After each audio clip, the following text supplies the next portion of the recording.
الحمد لله نحمده ونستعينه ونستغفره ونؤمن به ونتوكل عليه ونعوذ بالله من شرور أنفسنا ومن سيئات أعمالنا من يهده الله فلا مضل له ومن يضلله فلا هادي له ونشهد أن لا إله إلا الله وحده لا شريك له ونشهد أن سيدنا ومولانا محمدا عبده ورسوله أما بعد أعوذ بالله من الشيطان الرجيم بسم الله الرحمن الرحيم ومن يعمل من الصالحات من ذكر أو أنثى وهو مؤمن فلنحيينه حياة طيبة ولنجزينهم أجرهم بأحسن ما كانوا يعملون صدق الله العظيم۔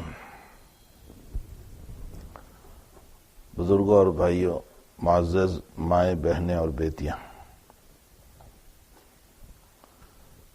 حق تعالی جل شانہ و من والہ نے قرآن، شریعت، دین اور پیغمبر صلی اللہ علیہ وسلم کی ساری باتیں صرف مردوں کے لیے نہیں ہیں، یہ شریعت عورتوں کے لیے بھی ہے، یہ شریعت جنوں کے لیے بھی ہے، جناتوں کے لیے بھی یہی شریعت ہے، اور جنات بھی مکلف ہے، ان کو بھی قیامت کے دن عذاب اور ثواب کا بدلہ دیا جائے گا۔ ان کے اعمال صالحہ پر ثواب ملے گا، ان کے اعمال رذیلہ، گناہ، معاصی پر ان کو بھی عذاب دیا جائے گا۔ عذاب کی شکلیں بہت ساری ہیں، بہرحال جو حدیث میں آئی ہے، لیکن جن بھی اور جتنے جنات ہیں وہ بھی مکلف ہیں۔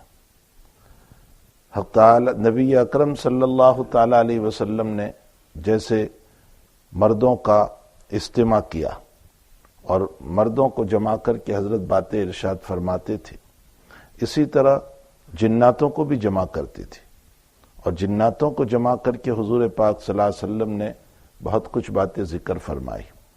قریباً جناتوں میں حضور پاک صلی اللہ علیہ وسلم کے 6 اجتماعات ہوئے، یعنی 6 مرتبہ سارے جناتوں کو نبی علیہ السلام نے جمع کیا اور جمع کر کے اللہ کی توحید اور اپنی رسالت کی دعوت دی۔ عبداللہ ابن مسعود رضی اللہ تعالیٰ عنہ راوی ہے، ایک حدیث شریف میں تو عبداللہ ابن مسعود فرماتے ہیں کہ رات میں حضور پاک صلی اللہ علیہ وسلم کے ساتھ میں رات میں چلا، ایک بہت دور چلے گئے، ایک جگہ مجھے بٹھا دیا اور یہ کہا کہ یہاں سے نہ ہٹنا، ایک دائرہ بنا کر کے مجھے بٹھا دیا اور کہا یہاں سے نہ ہٹنا، میں جا کر کے آ رہا ہوں۔ پھر حضرت بہت دور تشریف لے گئے، اس کے بعد جب واپس تشریف لائے بہت دیر کے بعد، تو عبداللہ ابن مسعود کہتے ہیں کہ حضرت میں نے سنا آپ کسی سے باتیں کر رہے تھے رات کے اندھیرے میں، یہاں کون؟ فرمایا تو نے آواز سنی؟ کہا جی۔ فرمایا وہ سب جن تھے اور میں ان کو دین کی دعوت دے رہا تھا، اور وہ دین کے لیے آئے ہوئے تھے۔ یہ ترمذی شریف کی روایت ہے۔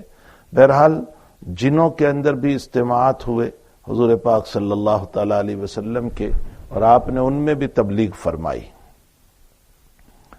ایک روایت میں ہے کہ آپ صلی اللہ تعالی علیہ وسلم نے سورہ رحمان صحابہ کے سامنے پڑھی تو حضرات صحابہ خاموشی کے ساتھ سنتے رہے، جیسے ہم سنتے ہیں تو خاموشی کے ساتھ سنتے رہے۔ تو حضور پاک صلی اللہ علیہ وسلم نے فرمایا تم سے اچھے تو جنات تھے کہ میں نے ان کے اندر جب سورہ رحمان پڑھی اور جب میں یہ پڑھتا تھا کہ فَبِأَيِّ آلَاءِ رَبِّكُمَا تُكَذِّبَانِ، اے انسانوں اور اے جناتوں، یہاں دونوں کو ہے، اے انسانوں اور اے جناتوں، تم اپنے رب کی کون کون سی نعمتوں کو جھٹلاؤ گے۔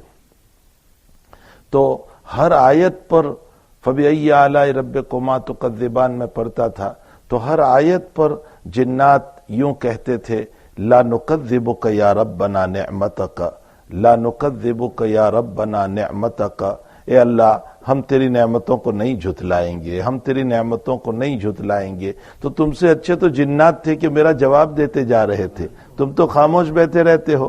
اور یقیناً ہمارا مسئلہ یہی ہے کہ یہاں کوئی سورہ رحمان پڑھے تو جی جی جی ہم کرتے رہتے ہیں، اور ماشاءاللہ الحمدللہ بس یہ بولتے ہیں، حالانکہ ہمیں وہاں جواب دینا ہے، اور وہ جواب یہ دینا ہے کہ لا نکذبک یا ربنا نعمتک، اللہ ہم تیری نعمتوں کو نہیں جھٹلائیں گے، یعنی یقیناً ہم تیری نعمتوں کے شکر گزار ہیں کہ تو نے ہم کو اتنی ساری نعمتیں عطا فرمائی۔ اس سے ایک بات یہ بھی معلوم ہوئی کہ جیسے اللہ تعالیٰ نے انسانوں پر اپنی نعمتوں سے نوازا ہے، اسی طرح جناتوں پر بھی نعمتیں اللہ تعالیٰ کی ہے۔ اللہ تعالیٰ نے ان کو بھی نعمتوں سے مالا مال فرمایا ہے۔ ایک مرتبہ ابو داؤد شریف کی روایت ہے کہ جنات حضور پاک صلی اللہ علیہ وسلم کی خدمت میں حاضر ہوئے اور فرمایا کہ یا رسول اللہ صلی اللہ علیہ وسلم، آپ اپنی امت سے فرمائیے کہ یہ ہڈیوں سے استنجا نہ کرے۔ ہڈیاں یعنی بون سے استنجا نہ کرے، اس لیے کہ یہ ہماری خوراک ہے۔ جب مسلمان جو ہے بسم اللہ پڑھ کر کے کھانا کھاتا ہے اور ہڈی کے اوپر سے گوشت کھا جاتا ہے اور بون باقی رہ جاتی ہے اور بون کو پھینک دیا جاتا ہے، تو فرمایا کہ جب بون کو پھینک دیا جاتا ہے، ہڈی کو پھینک دیا جاتا ہے اور جنات کی جب اس پر نظر پڑتی ہے تو مومن کے کھائے ہوئے ہڈی پر اس کی نظر پڑنے کی وجہ سے اللہ اس پر دوبارہ گوشت لے آتا ہے۔ تو فرمایا کہ یہ ہڈیاں تو ہمارا خوراک ہے، آپ ان سے کہیے آپ کے ان انسانوں کو کہ یہ ہڈیوں سے استنجا نہ کریں۔ تو بہرحال اللہ تعالیٰ نے جناتوں پر بھی بڑا احسان فرمایا ہے، اور ان کو ایک احسان ان پر یہ بھی فرمایا ہے کہ ان کی عمریں بڑی ہوتی ہے، ان کی عمریں بڑی لمبی لمبی ہوتی ہے، 700 سال 800 سال 900 سال، بڑی لمبی لمبی عمریں، 1000 سال، اتنی لمبی تو ان کی عمریں ہوا کرتی ہے۔ ایک بزرگ کا واقعہ ہے کہ رات میں مغلیہ سلطنت کا زمانہ تھا، تو جب وہ ہندوستان تھا پورا دنیا کا، جب سارے ممالک ایک تھے، تو اس موقع پر رات میں بزرگ کو پولیس بلانے کے لیے آئی کہ بادشاہ سلامت آپ کو بلا رہے۔ تو وہ بزرگ یہ سمجھے کہ کوئی مسئلے کی ضرورت پیش آئی ہوگی، اس لیے مجھے بلایا، تو وہ رات میں گئے تو ان کو تہخانے میں لے گئے، بالکل نیچے زمین کے اندر بہت بڑا میدان تھا، بہت بڑا میدان، اور لمبے لمبے لوگ تھے اور اسٹیج قائم تھا اور اس کے اوپر ایک جنازہ رکھا ہوا تھا، اور ان کو لے گئے۔ وہ جب وہاں پہنچے تو سمجھ گئے کہ تو سب جن ہیں اور جنات ہیں یہاں، تو بہرحال وہاں جب لے گئے تو اسٹیج پر ان کو حاضر کیا گیا اور ان سے مسئلہ پوچھا گیا، اور مسئلہ یہ پوچھا کہ یہ بتائیے کہ جو ہے اگر کوئی کسی کو قتل کر دے تو اسلام میں اس کی سزا کیا ہے؟ تو انہوں نے بتایا کہ کوئی کسی کو اگر قتل کر دے اور اسلامی قوانین ہو، اسلامی ملک ہو، تو اس صورت میں اس کے بدلے میں اس کو بھی قتل کر دیا جاتا ہے، یہ قصاص کا مسئلہ ہے۔ تو کہا کہ اچھا تم نے بادشاہ کے بیٹے کو قتل کیا ہے۔ بزرگ کو کہا کہ تم نے بادشاہ کے بیٹے کو قتل کیا۔ کہا میں نے تو کسی کو قتل نہیں کیا۔ کہا ابھی تم جب تمہارے گھر میں تھے تو ایک سانپ کا بچہ آیا تھا، وہ اصل میں بادشاہ کا بیٹا تھا، اور وہ زیارت کے لیے آیا تھا، تمہارے دیدار کے لیے آیا تھا، تمہیں دیکھنے کے لیے آیا تھا، تم نے اس کو مار دیا ہے۔ تو کہا کہ ہاں میں نے سانپ کے بچے کو تو مارا، لیکن وہ تو سانپ کا بچہ تھا، مجھے کیا پتا، بہرحال میں نے سانپ سمجھ کر کے اس کو مار دیا۔ کہا نہیں، وہ جو ہے بچہ تھا وہ بادشاہ کا بچہ تھا، اور وہ تمہاری زیارت اور دیدار کے لیے آیا تھا۔ بہرحال اس پر بحث چلی، بڑی لمبی بحث چلی، دونوں طرف سے دلائل چلے، جیسے ہماری کورٹوں میں بحث چلتی ہے تو اس پر بحث چلی۔ تو اخیر میں ایک جن کھڑے ہوئے اور انہوں نے کھڑے ہو کر کہا کہ سمیعت رسول اللہ صلی اللہ علیہ وسلم، میں صحابی ہوں، فرمایا میں نے حضور کو دیکھا ہے، میں نے حضور کی مجلس میں ایمان لایا ہوں، اور میں نے آپ صلی اللہ علیہ وسلم سے سنا ہے کہ جو اپنا لباس بدل کر کے جائیں اور اپنی حقیقت بدل کر کے جائیں اور کوئی اس کو پہچان نہ سکے اور اس کو مار دے تو اس صورت میں کوئی دم نہیں ہوتا، کوئی قصاص نہیں، کوئی قتل نہیں۔ یہ حدیث میں نے حضور پاک صلی اللہ علیہ وسلم سے سنی ہے۔ خیر بزرگ کو تو معاف کر دیا گیا اس حدیث پر، لیکن وہ بزرگ یہ فرماتے ہیں کہ مجھے اپنے قتل کا اتنا خوف نہیں تھا جتنا کہ ایک صحابی کی ملاقات سے مجھے خوشی ہوئی، کہ ایک صحابی سے ملاقات ہو گئی میری اس زمانے کے اندر، یعنی قریباً 1100 سال کے بعد جو ہیں وہ صحابی رضی اللہ تعالیٰ عنہ سے ملاقات ہو گئی۔ تو بہرحال خیر یہ ایک لمبی باتیں ہیں، مجھے تو صرف اس وقت چونکہ ہماری مائیں اور بہنیں جمع ہیں تو قرآن کریم اور شریعت جو ہے اور اللہ کے حبیب صلی اللہ علیہ وسلم کی باتیں جو ہیں وہ صرف انسانوں کے لیے نہیں ہیں، وہ جناتوں کے لیے بھی ہیں، وہ بھی مکلف ہیں۔ ان کو بھی شریعت میں مکلف بنایا گیا، ان کو بھی ایسے ہی نماز پڑھنا ہے، ان کو بھی ایسے ہی روزے رکھنا ہے، ان کو بھی ایسے ہی زکوٰۃ دینا ہے، ان کو بھی ایسے ہی حج کرنا ہے، ان کو بھی ایسے ہی عمرے کرنا ہے، ان کو بھی ایمان لانا ہے، ان کو بھی محمد رسول اللہ صلی اللہ علیہ وسلم کی رسالت کا اقرار کرنا ہے، ان کو بھی اللہ کی توحید کا اقرار کرنا ہے، ان کو شرک سے منع کیا گیا، ان کو جتنے گناہ ہمیں منع کیا گیا اتنے گناہوں سے ان کو بھی منع کیا گیا ہے، ان کو حرام کھانے سے منع کیا گیا۔ جتنے مسائل ہمارے ہیں اتنے ہی مسائل حق تعالی جل شانہ نے جناتوں کو بھی دیے ہیں، تو جنات بھی مکلف ہے، انسان بھی مکلف ہے۔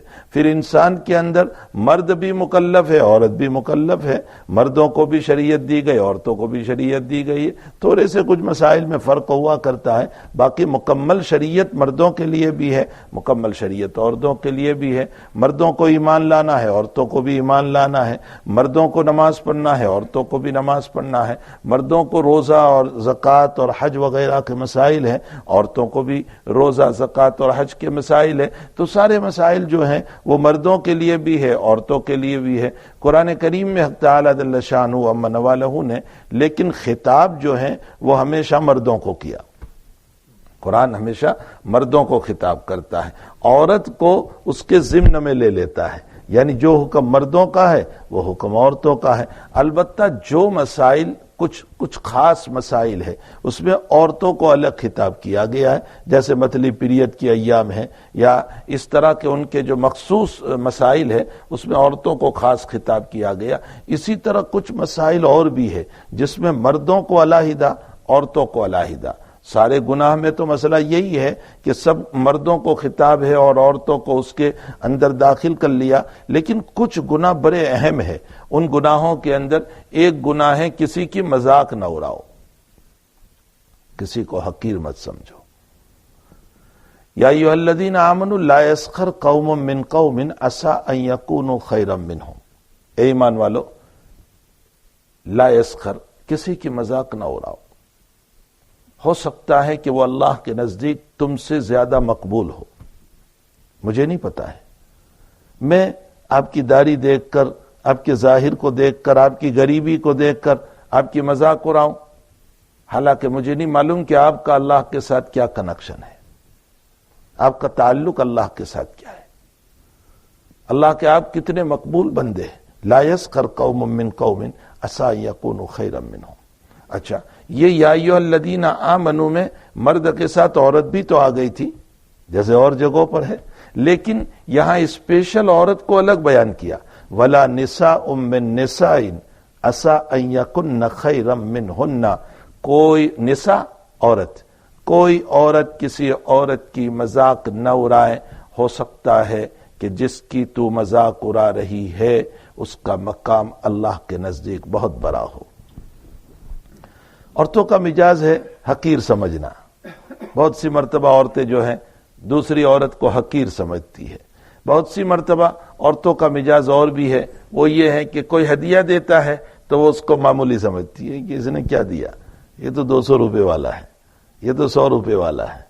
عورتوں کا مزاج ہے کہ حقیر سمجھنا، اسی لیے حضور پاک صلی اللہ علیہ وسلم نے فرمایا، عورتوں کو خطاب کرتے ہوئے ہدیے کے باب میں بھی حضرت نے فرمایا، بخاری شریف کی روایت میں ہے کہ عورتوں کو چاہیے کہ اگر کوئی تم کو ہدیہ پیش کرے تو تم محبت سے اس کو قبول کر لو، ولو فرسن، چاہے وہ بکری کے پاؤں کا کھر کیوں نہ ہو، یعنی یہ نیچے کا حصہ جو بکری کے پاؤں کے نیچے ہوتا ہے، لیم کے پاؤں کے نیچے جو ہوتا ہے، وہ معمولی درجے کی چیز ہے۔ فرمایا حضرت اس کی مثال دے کر کے یہ بتاتے ہیں کہ کسی کے ہدیے کو حقیر نہیں سمجھنا چاہیے، چاہے وہ چھوٹا ہدیہ ہو۔ ایک مرتبہ ایک عورت ایک ابا بنا کر کے لے کر آئی، ابا مثلا جو پہنتے ہیں نا، ہمارے وہاں جبہ پہنتے، اس زمانے میں ابا پہنتے تھے، چادر اوڑھتے تھے، تو وہ ابا اور اس کی جھالر جو تھی، اس کی ڈیزائن جو تھی، وہ اپنے ہاتھوں سے اس عورت نے بنائی تھی اور بنا کر کے لے کر کے آئی اور حضرت کو پیش کیا۔ تو بخاری شریف کی روایت ہے کہ حضرت نے یوں جھک کر قبول فرمایا، یوں جھک کر کے قبول کیا۔ اس میں امت کو تعلیم دی کہ کسی کے ہدیے کو معمولی نہ سمجھا جائے، اس کی محبت کی قدر کی جائے کہ وہ محبت سے دے رہا ہے ہم کو۔ اس کی محبت کی قدر کی جائے. بہرحال تو بتانے کا مقصد یہ ہے کہ ولا نساء من نساء عسى ان يكن خيرا منهن، کوئی عورت کسی عورت کی مذاق نہ اڑائے، ہو سکتا ہے کہ جس عورت کی تم مذاق اڑا رہے ہو وہ اللہ کے نزدیک بہت اعلیٰ درجے کی ہو، اس کا تعلق اللہ سے بہت ہو، ہمیں نہیں پتا ہے. یہ ایک جگہ پر مرد کے ساتھ عورتوں کو علیحدہ بیان کیا، مرد کو الگ عورتوں کو الگ، کیونکہ مسئلہ بہت اہم تھا تو اسپیشل عورتوں کو الگ بیان کیا. ایک دوسری جگہ ہے قرآن کریم کے اندر جہاں اللہ تعالیٰ نے فرمایا کہ اے مردو تمہیں چاہیے کہ اپنی نگاہوں کو جھکا کر رکھو، یعنی راستے میں چلتے ہوئے اپنی نگاہوں کو جھکا لیا کرو، یہاں ادھر ادھر نہ دیکھا کرو. یہاں مردوں کو جب اللہ کہہ رہا ہے تو عورتیں بھی تو آ گئی تھی کہ عورتیں بھی اپنی نگاہوں کو جھکا لیا کریں، لیکن عورتوں کو اسپیشل الگ بیان کیا اور فرمایا کہ عورتوں کو بھی چاہیے کہ وہ بھی اپنی نگاہوں کو جھکا کر کے چلا کریں، وہ بھی ادھر ادھر نہ دیکھا کریں. تو کیوں؟ اس لیے کہ یہ مسئلہ اہم تھا، اس بنیاد پر یہاں اسپیشل عورتوں کو علیحدہ بیان کیا گیا. تو قرآن میں کچھ جگہ ہیں، ان جگہوں پر مردوں کو الگ اور عورتوں کو الگ بیان کیا گیا، ورنہ عموماً قرآن کا مزاج یہ رہا ہے کہ مردوں کو کہتا ہے اور مردوں کے ضمن میں عورتوں کو بھی لے لیتا ہے، یعنی مردوں کو مسئلہ بتایا، عورتوں کو بھی چاہیے کہ اس پر عمل کر لیں. جیسے میں نے ابھی آیت پڑھی من یعمل من الصالحات، جو بھی نیک عمل کرے گا، من یعمل من الصالحات من ذکر او انثی، وہ میل ہو یا فیمیل ہو، من ذکر او انثی، وہ میل ہو یا فیمیل ہو، من یعمل من الصالحات من ذکر او انثی وہو مومن، شرط یہ ہے کہ ایمان ہونا چاہیے. ایمان کے بغیر تو کوئی عمل قبول ہوتا ہی نہیں. بہت سے لوگ کہتے ہیں کہ فلاں عیسائی روزے رکھتے ہیں، فلاں عیسائی روزے رکھتے ہیں، فلاں روزے رکھتے ہیں. ان روزوں سے کچھ نہیں ہوگا جب تک کہ اللہ کے قائل نہ ہو. من یعمل من الصالحات من ذکر او انثی وہو مومن فلنحیینہ حیاتا طیبہ. اللہ کہتا ہے وہ مرد ہو تو بھی، وہ عورت ہو تو بھی، ہم اس کو پاکیزہ زندگی عطا کریں گے، خوبصورت زندگی عطا کریں گے. بعضوں نے اس کا ترجمہ کیا نیک زندگی عطا کریں گے، بعضوں نے اس کا ترجمہ کیا ولایت عطا کریں گے. جو بھی نیک عمل کرے گا، معلوم ہوتا ہے ولایت یہ ولی صرف مرد ہی نہیں بن سکتا ہے، عورت بھی ولی بن سکتا ہے. www.attableek.com نبوت تو خاص کہ نبوت مردوں ہی میں ہو سکتی ہے، عورت نبی یا نہیں بن سکتی ہے. لیکن ولایت جو ہے وہ مردوں کے ساتھ خاص نہیں ہے، عورت بھی ولیہ بن سکتی ہے. حضرت عائشہ رضی اللہ تعالیٰ عنہ ولیہ ہے، ازواج مطہرات ساری ولیہ ہے، صحابہ کرام کی بیویاں ولیہ ہے، رابعہ بصریہ ولیہ ہے، رابعہ عدویہ ولیہ ہے. کتنی عورتیں گزری ہے اللہ تعالیٰ نے جن کو ولایت سے نوازا. رابعہ بصریہ کے باب میں لکھا ہے کہ رات بھر عبادت کرتی تھی اور صبح صادق کے موقع پر جب دعا کرتی تھی تو اللہ سے یوں کہتی تھی اللہ تجھ سے باتیں کرنے کے لیے رات چھوٹی ہو گئی. آخر رات پوری رات عبادت کرتی تھی اور کہتی تھی کہ صبح میں کہ تجھ سے باتیں کرنے کے لیے رات چھوٹی ہو گئی. ہم سوتے رہتے ہیں اور 10 منٹ ہماری نماز ہوتی ہے اور 2-4 منٹ ہم دعا کرتے ہیں، بس ہو گیا. یہ ہمارا مزاج ہے. فرمایا رات بھر دعا کرتی تھی اور نمازیں پڑھتی تھی اور اخیر میں کہتی تھی کہ اللہ تجھ سے باتیں کرنے کے لیے رات چھوٹی ہو گئی. یہ عورتوں کا مزاج تھا اس زمانے میں، یہ عورتوں کی دینداری، تقوی، ورع اور پرہیزگاری. حضرت حجاج ابن یوسف نے ایک لڑکے کو پکڑا اور بڑا ظالم تھا، ایک لڑکے کو پکڑا اور قید خانے میں ڈال دیا. پھر کچھ دنوں کے بعد اس کو رہا کر دیا، چھوڑ دیا. تو اس کی ماں نے ایک بات کہی، آپ دیکھیں اس کی ماں نے کیا کہا. یہاں تو حفاظ ہے نہیں ورنہ میں بتاتا. اس کی ماں نے یہ کہا کہ میرے بیٹے کو اگر تو قتل کرتا، یعنی حجاج کو کہا کہ اگر میرے بیٹے کو یہ قتل کرتا تو اللہ اس کو ایسے مٹا دیتا جیسے پہلے 15 پاروں کے اندر سے اللہ نے کلّا کو مٹایا ہے. کیا مطلب نکلا؟ یعنی اس عورت کو قرآن اتنا یاد تھا کہ پہلے 15 پارے میں کلّا نہیں ہے. آج حافظوں کو پوچھو تو پتہ نہیں ہوتا ہے. اب اس آپ کو پوچھو کہ پہلے 15 پارے میں کلّا ہے یا نہیں تو ہمیں نہیں معلوم. اس عورت کو قرآن اتنا یاد تھا کہ اس نے کہا کہ اگر میرے بیٹے کو قتل کرتا تو اللہ تجھے ایسے مٹا دیتا جیسے پہلے 15 پاروں کے اندر سے کلّا کو اللہ نے نکال دیا ہے. باقی 15 پاروں میں ہے کلّا، شروع کے 15 پاروں میں نہیں ہے. تو اس زمانے کی عورتیں بھی جو ہیں پڑھی لکھی اور قرآن کریم کی تلاوت کرنے والی، حافظہ، زاہدہ، تقوی، ورع، پرہیزگاری، یہ ساری باتیں تھی. آج دنیا کے فیشن نے اور دنیا کی عیاشیوں نے اور دنیا کی بدماشیوں نے اور دنیا کی ان تہذیبوں نے ہماری عورتوں کو اپنے گھر سے نکال کر کے دوسروں کے حوالے کر دیا. نام دے دیا فریڈم، نام بڑا اچھا دیا ہے کہ عورتوں کو غلام بنایا ہے اسلام نے، عورتوں کو غلام بنایا ہے اسلام نے. کوئی غلام نہیں، شریعت کے تابع چلنا. ہم یہ کہتے ہیں کہ تم ایک طرف کہتے ہو کہ فریڈم، تو تم نے بھی تو غلام بنایا ہے سارے لوگوں کو کہ تمہارے خلاف ذرہ برابر کریں گے، تم مار دیں گے، سزا دیں گے، فلاں کریں گے، فلاں کریں گے. تو سبھی کو تو غلام بنا کر رکھا ہے. تو اسلام کی تحت چلنا یہ غلامی نہیں ہے. شریعت کی تحت میں چلنا، وہ لباس ہم پہنے جس کی وجہ سے ہمارا سطر پرایوں کو نظر نہ آئے، وہ لباس ہم پہنے جس کی وجہ سے ہمارے پاؤں کا کوئی حصہ پرایوں کو نظر نہ آئے، وہ کپڑا پہنے جس کی وجہ سے کپڑا بہت ٹائٹ نہ ہو ورنہ لوگوں کو دعوت دینے کا ذریعہ بن جائے گا. حضور پاک صلی اللہ علیہ وسلم نے فرمایا رب قاسیۃ فی الدنیا عاریۃ فی الآخرہ، بخاری شریف کی روایت ہے.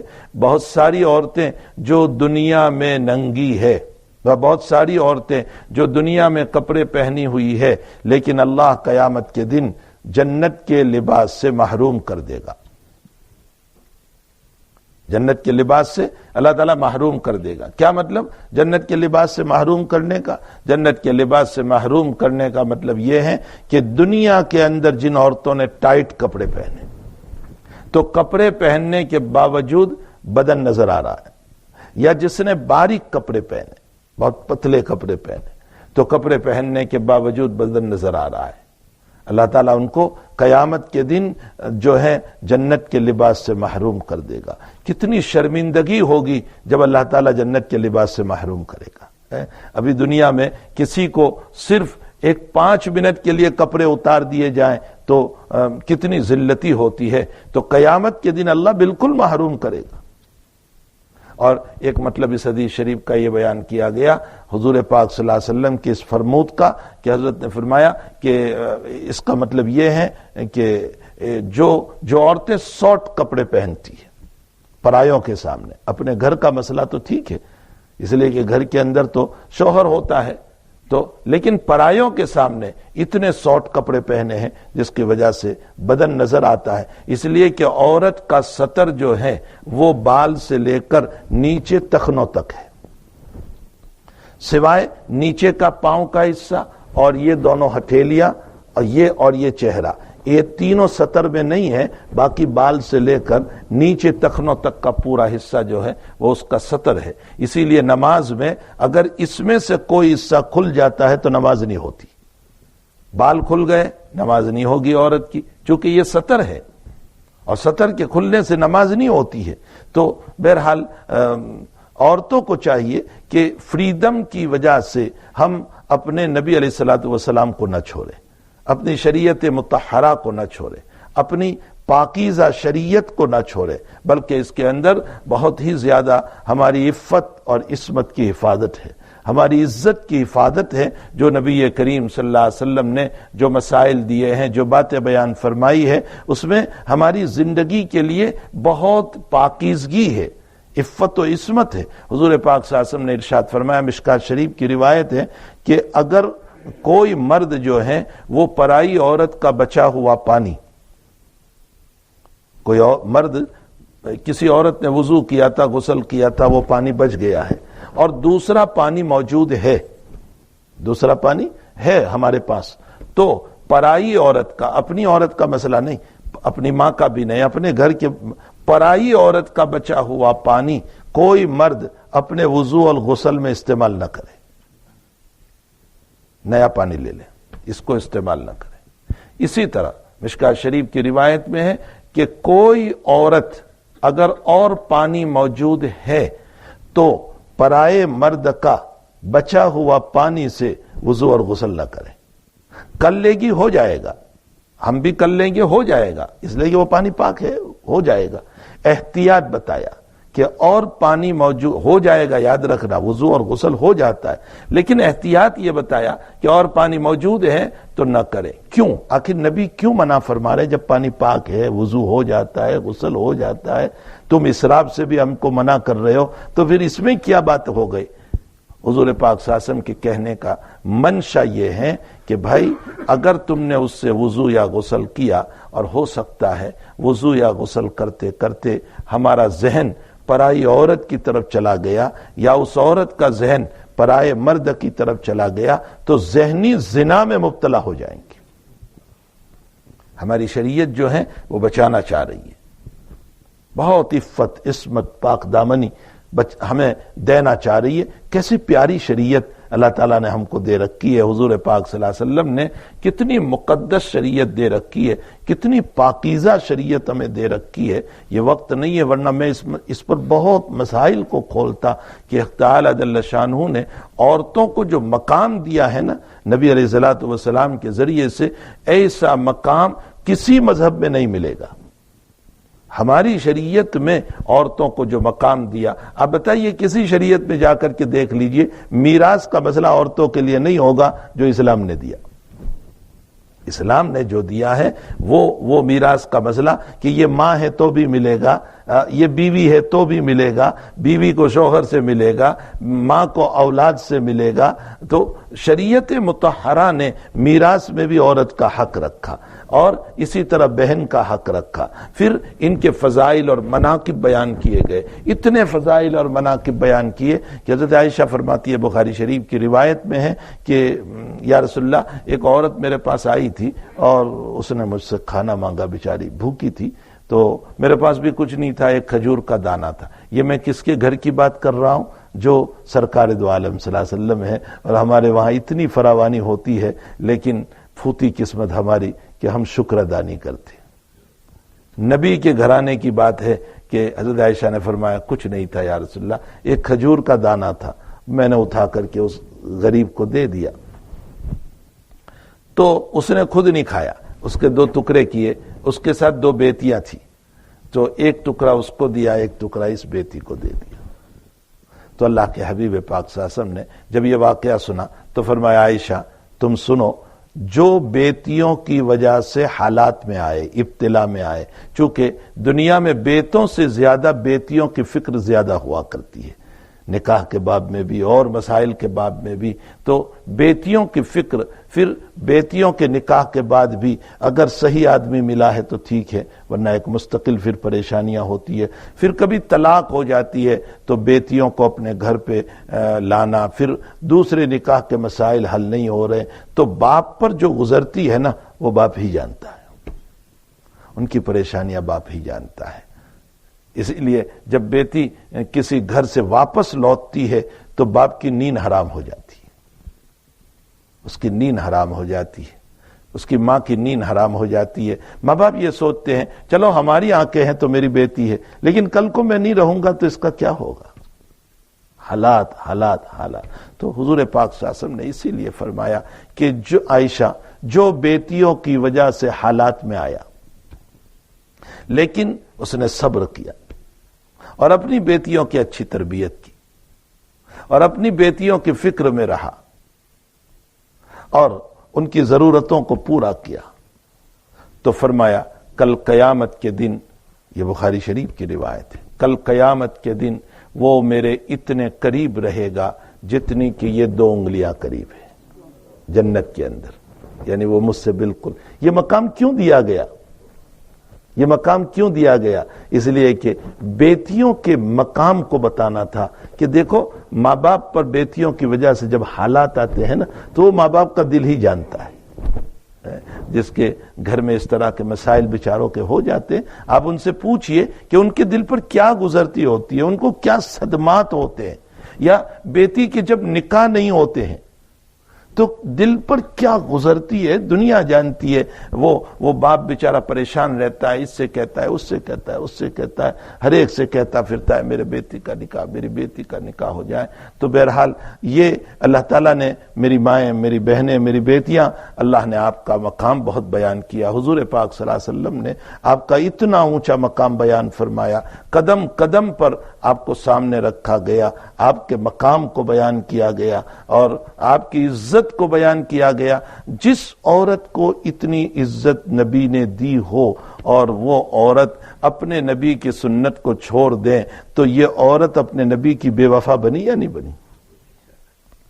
ہم احسان کریں اور آپ ہمارے ساتھ بے وفائی کا معاملہ کریں تو اس سے بڑھ کر بے وفا کون ہو سکتا ہے؟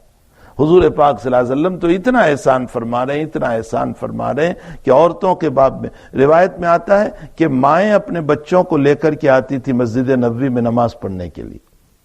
چونکہ ہماری طرح کوئی الگ روم یا اس طرح تو تھا نہیں، پہلے مرد ہوتے تھے، اس کے بعد بچے ہوتے تھے، پھر عورتیں ہوتی تھی. اور اس زمانے میں حضرت عورتوں کو مسجد میں اس لیے بلاتے تھے تاکہ مسائل سکھائیں. شریعت تھی نا شروع میں اسلام آیا تھا، تو اگر عورتیں آئے گی نہیں تو دین کیسے سیکھے گی؟ اس لیے حضرت نے دین سکھانے کے لیے عیدگاہ میں بھی بلایا تھا کہ وہاں بھی تم آؤ. یہ دین سکھانے کا مسئلہ تھا. تو پیچھے عورتیں ہوتی تھی، تو عورتیں جو ہیں وہ چھوٹے بچوں کو لے کر بھی آتی تھی. ایسی بات ہے کہ صحابہ ہوں گے نہیں، گھر پہ نہیں ہوں گے، ان کے والد گھر پہ نہیں ہوں گے، کہیں گئے ہوں گے یا مسجد میں ہوں گے، تو وہ عورتیں جو ہیں دین سیکھنے کے لیے آتی تھی، نماز سیکھنے کے لیے، تو چھوٹے بچوں کو لے کر آتی. بخاری شریف میں روایت ہے کہ کسی بچے کے رونے کی آواز آتی پیچھے سے. ہم حرم شریف میں دیکھتے ہیں نا کہ بہت سارے لوگ اپنے بچوں کو لے کر آتے ہیں، پھر بچے روتے ہیں وہاں، تو بچے کے رونے کی آواز آتی پیچھے سے. اللہ کے نبی فرماتے ہیں کہ میں اس آواز کو سن کر اپنی نماز کو مختصر اور شارٹ کر دیتا ہوں کہ اس کی ماں پریشان نہ ہو. اب دیکھیں کتنی رعایت حضور پاک صلی اللہ علیہ وسلم نے فرمائی، کتنی رعایت فرمائی. تو خیر میری مائیں، یہ مختصر وقت ہے ورنہ میں آپ کو بہت قرآن و حدیث سے سناتا کہ آپ کا ایک بہت بڑا مقام ہے، عورتوں کا بہت بڑا مقام نبی اکرم صلی اللہ علیہ وسلم نے دیا ہے. ان عورتوں کو چاہیے کہ اپنے اس وقار کو، اپنی عزت کو باقی رکھے اور اپنے آپ کو فریڈم کے نام پر، اس تہذیب کے نام پر جو تہذیب نہیں ہے، یہ تہذیب نہیں ہے، یہ ذلتی کے راستے ہیں، جس میں ہمارا سطر کھل جائیں، جس میں ہمارے لباس سوت ہو جائیں، جس کے اندر ہر پرایا ہم پر نظر کرے، یہ تہذیب نہیں ہے، یہ ذلتیاں ہے. تہذیب تو وہ ہیں جو جناب رسول اللہ صلی اللہ علیہ وسلم نے ہم کو دی. عزت کے راستے وہ ہیں جو حضور پاک صلی اللہ علیہ وسلم نے ہم کو دیے ہیں، وہ ہیں عزت کے راستے. اور پھر آپ قرآن کریم کو پڑھ لیں سورہ تحریم کے اندر تو حق تعالی جل شانہ نے کچھ عورتوں کے واقعات بیان فرمائے. سورہ تحریم کے اندر کچھ عورتوں کے واقعات، اس میں فرعون کی بیوی کا واقعہ بھی ذکر کیا. امرات فرعون کی بیوی کا واقعہ. وضرب اللہ مثلا کیا امرات فرعون جس کا نام آسیہ تھا، وہ ایمان لے آئی موسیٰ علیہ السلام پر. تو اللہ تعالیٰ ان کی تعریف کر رہا ہے قرآن میں. کیا تعریف کر رہا ہے کہ فرعون نے پہلے تو اس کو جو ہے بہت بہلایا پھسلایا کہ تو بادشاہ کی بیوی ہے، تو میری بیوی ہے، تجھے تو عزت ہے، تجھے اتنی دولت ہے، تیرے پاس اتنا گول ہے، تو دیکھنا لوگ مجھے سجدہ کرتے ہیں. لیکن ایمان آ چکا تھا، وہ کیسے چھوڑتی؟ اس نے منع کیا کہ نہیں، میں موسیٰ کے رب پر ایمان لا چکی ہوں، میں ایمان نہیں چھوڑوں گی. تو پھر اس نے مارنا، پریشان کرنا شروع کیا اور یہاں تک کہ اس نے حکم کر دیا کہ پھانسی دے دو بیوی کو. اچھا، اس کی پھانسی بڑی خطرناک ہوتی تھی. وَفِرْعَوْنَ ذِی الْأَوْتَادِ، میخوں والا. وہ کیسے پھانسی دیتا تھا؟ وہ ایک لکڑا یوں سیدھا رکھتا اور ایک یوں رکھتا، جیسے سلیب کی شکل ہوتی ہے نا، ایسے رکھتا اور اس پر زندہ انسان کو سلا کر کھیلے مار دیتا تھا. تو آسیہ کو نرم نازک بدن، پھر زندگی میں یہ مصیبت نہیں دیکھی ہوگی جب اس کے بدن پر اس طرح پر کھیلے مارے گئے. تو اس نے اخیر میں جو جملہ کہا وہ قرآن کریم نے نقل کیا، رب ابن لی عندک بیتا فی الجنہ. اے اللہ مجھے اب موت ہونے والی ہے، رب ابنی لی، یہ دعا تو ہمیں بھی نہیں آتی. ہم یہ تو کہتے ہیں جنت الفردوس دے، لیکن انہوں نے کیا دعا کی؟ رب ابنی لی عندک بیتا، اے اللہ جنت الفردوس ضرور، لیکن تیرے قریب میں جگہ دینا. عندک بیتا فی الجنہ، تیرے قریب میں مجھے مکان دینا. ونجنی من فرعون، اور اللہ فرعون سے نجات دے دے، وعملہ، اور اس کے عملہ سے، ان کے پولیسوں سے. ونجنی من القوم الظالمین، اللہ ان ظالموں سے تو مجھے نجات دے دے. جلدی میری روح قبض کر لے، کہیں ایسا نہ ہو کہ اس مصیبت کے اندر میرا ایمان نہ چلا جائے. میں اکثر اس واقعے پر عورتوں کو یہ سناتا ہوں کہ فرعون کی بیوی کے پاس جو گول، جو زیورات، جو عزت، وہ تو آپ کے پاس بھی نہیں ہے ہماری عورتوں کے پاس. جو اس کے شوہر کو لوگ سجدہ کرتے تھے، رب مانتے تھے، وہ فرش مخمل پر چلتی تھی، لیکن اس کے باوجود ان سب کو چھوڑ دیا، ایمان نہیں چھوڑا. آج ہماری بیٹیاں ذرا ذرا سی بات میں ایمان چھوڑ دیتی، ملحد بن جاتی، ارتداد میں چلی جاتی ہے. اللہ تعالیٰ ہماری عورتوں کی بہت حفاظت فرمائے اور ایمان پر قائم دائم رکھے. اللہم صلی علی سیدنا حبیبنا وشفیعنا وسندنا مولانا محمد وبارک وسلم. ربنا آتنا فی الدنیا حسنہ وفی الآخرۃ حسنہ وقنا عذاب النار. اے اللہ ہم سب کے گناہوں کو معاف فرما، ہمارے قصوروں سے درگزر فرما. اے اللہ ہمارے رمضان کو قبول فرما، ہمیں طاقت اور قوت عطا فرما، ہماری بچیوں کو نیک صالحہ عابدہ زاہدہ بنا. اے اللہ تیری یادوں میں رونے والی بنا. اے اللہ تیرے سامنے قرآن پڑھنے والی بنا. اے اللہ عبادت گزار بنا، مصلی اور نماز پڑھنے والی بنا. اے اللہ ہمارے روزوں کو قبول فرما، ہماری تراویح کو قبول فرما، ہماری تلاوت کو قبول فرما، ہمارے صدقات و عطیات کو قبول فرما. اے اللہ ہمیشہ ہمیں تیرے دین پر چلنے کی توفیق عطا فرما. تمام طرح کے گندے افعال سے حفاظت فرما، اچھے افعال پر چلنے کی توفیق عطا فرما، مبارک شریعت پر چلنے کی توفیق عطا فرما، شیطانی راستوں سے حفاظت فرما.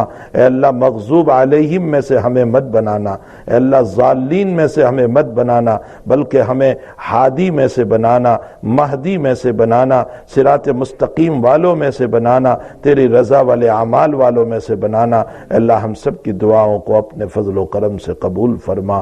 وصلی اللہ علی النبی الکریم برحمتک یا ارحم.